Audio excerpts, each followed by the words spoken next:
So if you're in a moldy home, definitely get your home tested. If you have a lot of mold toxins out of the gate, it depends on kind of where you're at. If there's an active mold stress in the environment, I typically recommend work on getting your digestion, your diet, your inflammation dialed in if there's no active mold in your environment, and then work on dealing with mold detoxification once you have more stability with all your other organ systems and immune function. So just depends upon where you're coming from. If you have like active mold in your environment, that's the easiest way to detoxify out of the gates is get the environment kind of more dialed in. And we have podcasts on that topic that we can put in the links below.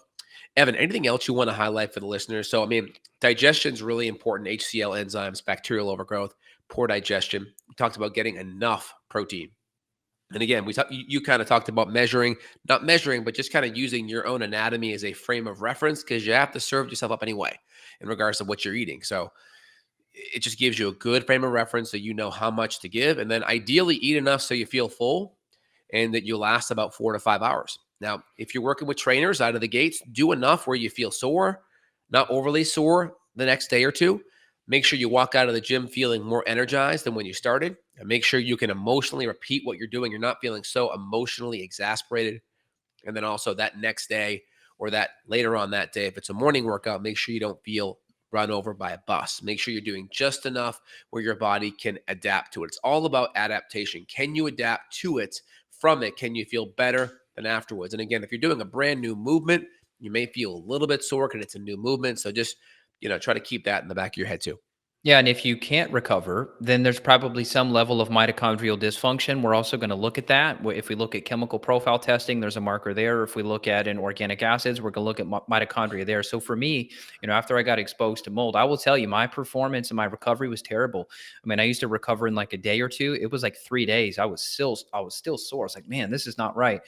Once I got the mitochondria working better, retested, looked at it, I confirmed, hey, that was directly correlated.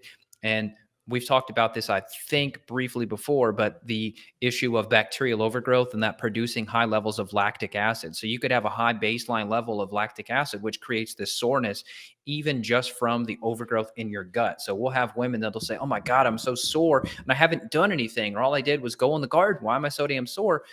Their bucket was already so full due to the gut infection. So fix that, test for it and fix it. And then the last thing I was going to say was on the environment, which is that you can't get well in a sick environment.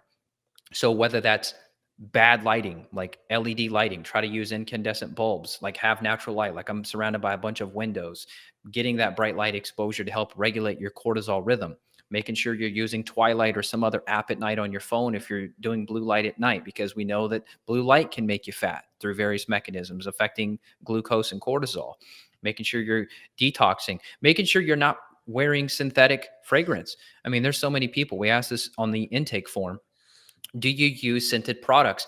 I will tell you, I'm very surprised how many people are seeking out natural functional medicine and they still use scented laundry detergent, dryer sheets, all these synthetic fragrances. They can affect your hormones Yep, and they're not good. They are bad toxins. totally. They're endocrine disruptors. So go free and clear.